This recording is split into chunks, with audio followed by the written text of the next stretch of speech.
మా దగ్గర అణుబాంబులు ఉన్నాయి, ఫైటర్ జెట్స్ ఉన్నాయి, మిజైల్స్ ఉన్నాయి, తోప్ తురుం సామాన్ అంతా మా దగ్గరనే ఉంది యుద్ధం చేసేటందుకు అన్నట్టు గొప్పలకు పోయిన పాకిస్తాను ఇవాళ ఎందుకు అంటే ఆడుకొచ్చుకున్న సామాన్ని ఎగరేసుకుంటా, ఆడుకొచ్చిన సామాను వాడుకుంటా వస్తున్నారు.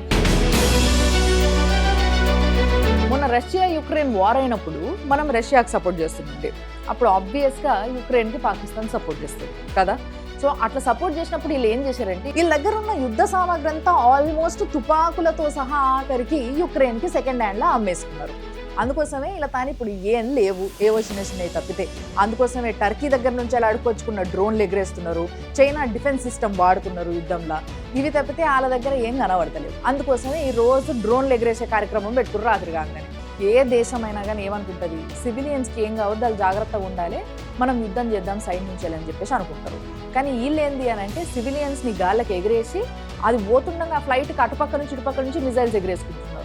ఎంత లఫూట్ దేశం అయితే ఇట్లా ఆలోచిస్తుందో మీరే ఆలోచించు. ఎందుకు ఆర్మీ చేతుల దేశం ఉంటుంది అని అంటున్నా అంటే అక్కడ పిఎం డమ్మీయే, మినిస్టర్లు డమ్మీయే, ఆఖరికి గౌరవ స్పీకర్ అని చెప్పేసి స్పీకర్ని కూర్చోబెడతారా పార్లమెంట్లో. ఆ కూర్చున్న స్పీకర్కి ఒక పక్కన మిలిటరీ వాళ్ళు కూర్చుంటారు, మీరు బాగా అబ్జర్వ్ చేయండి, మా వాళ్ళు కూడా చూపిస్తారు మీకు. అందుకోసమే వాళ్ళందరినీ డమ్మీ చేసి మొత్తం ఎవరేం మాట్లాడుతారు, ఎవరెట్లా రియాక్ట్ అవుతారు అని చెప్పేసి దగ్గరుండి మరి వాళ్ళే చూసుకుంటారు. ఆ మినిస్టర్లలో ఒక comedy piece minister defence minister అన్నట్టు ఆయన ఏం మాట్లాడిండో మీరే వినండి. कल का जो ड्रोन हमला हुआ वो ड्रोन हमला बेसिकली हमारी जो लोकेशंस हैं उसको डिटेक्ट करने के लिए जो है किया गया. एक टेक्निकल चीज है जिसको मैं उस तरह एक्सप्लेन नहीं कर सकता, और इसलिए उनको इंटरसेप्ट ना किया गया ताकि हमारी लोकेशंस जो हैं वो लीक ना हो या वो लोकेट ना हो. और जब वो एक सेफ लिमिट पे आए तो हमने उनको मार कराया. చూసారు కదా ఏం మాట్లాడుతున్నాడు. ఇండియా నుంచి వెళ్ళి 100 కిలోమీటర్ల లోపలికి మనకి డ్రోన్లు వేస్తున్నా కూడా మీరు ఎందుకు అడ్డుకుంటలేరు అని అడిగితే, అయ్యో మనం అడ్డుకుంటే ఎట్లా, మనం ఏడికెళ్ళి పోరాటం చేస్తున్నామో తెలిసిపోతుంది కదా లొకేషను, అందుకోసమే మేము అసలు అడ్డుకోదలుచుకోలేదు అట్లా అని చెప్పేసి చెప్తున్నాడు.